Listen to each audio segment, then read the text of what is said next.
விருதுநகர் மாவட்டத்தில் தொடர்ந்து பட்டாசு ஆலை விபத்து ஏற்பட்டு வரும் நிலையில் 200க்கும் மேற்பட்ட ஆலைகள் மூடப்பட்டுள்ளது. இனி ஒரு பட்டாசு ஆலையில் கூட வெடி விபத்து நடக்கக்கூடாது என பசுமை தீர்ப்பாயம் தெரிவித்துள்ளது. 10 நாட்களுக்குள் மாவட்டத்தில் உள்ள அனைத்து ஆலைகளையும் ஆய்வு செய்ய பசுமை தீர்ப்பாயம் தற்பொழுது உத்தரவிட்டுள்ளது. இந்த உத்தரவின் அடிப்படையில் 15 குழுக்கள் நியமிக்கப்பட்டு இன்று முதல் ஆய்வு தொடங்கி நடைபெறவுள்ளது. ஆய்வு நடைபெறவுள்ள நிலையில் அச்சத்தில் 200க்கும் மேற்பட்ட பட்டாசு ஆலைகளானது தற்பொழுது மூடப்பட்டுள்ளது குறிப்பிடத்தக்கது.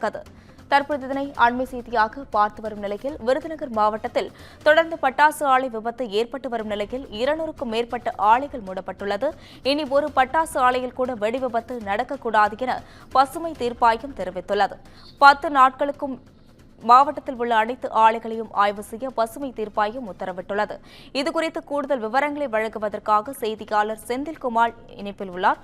வணக்கம் செந்தில்குமார், இதுகுறித்த விவரங்களை பகிரலாம்.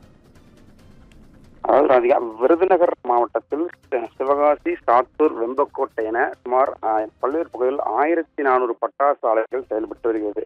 இந்த பட்டாசு ஆலைகள் சுமார் நேரடியாகவும் மறைமுகமாகவும் 5 லட்சம் தொழிலாளர்கள் பணியில் ஈடுபட்டு வருகின்றனர். இந்த நிலையில் ஜனவரி மாதம் முதல் தற்போது வரை 20க்கும் மேற்பட்ட பட்டாசு வெடி விபத்துகளில் 25க்கும் மேற்பட்டோர் உயிரிழந்த நிலையில் 20க்கும் மேற்பட்டோர் காயமடைந்து தீவிர சிகிச்சை பிரிவில் சிகிச்சை பெற்று வருகின்றனர். இந்த நிலையில் தற்போது தேசிய பருப்பாயம் ஒரு உத்தரவு பிறப்பித்துள்ளது. குறிப்பாக இனி விருதுநகர் மாவட்டத்தில் ஒரு பட்டாசு ஆலையில் ஒரு விபத்து கூட இருக்கக்கூடாது. உடனடியாக 15 நாட்களுக்குள் பட்டாசு ஆலைகளை ஆய்வு செய்து அறிக்கை தர வேண்டும் என மாவட்ட ஆட்சியருக்கு அறிவுறுத்தல் வழங்கப்பட்டுள்ளது.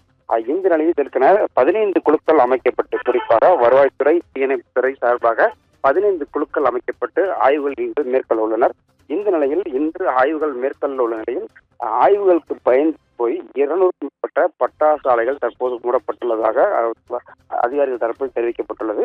தொடர்ந்து ஆய்வுகள் நடத்தப்பட்டு வருவதாகவும், குறிப்பாக இந்த ஆய்வுகளில் விதிமுறைகள் மீறப்பட்டிருந்தால் உரிமம் ரத்து செய்யும் எனப்படவும் அதிகாரி தரப்பில் தெரிவிக்கப்பட்டுள்ளது.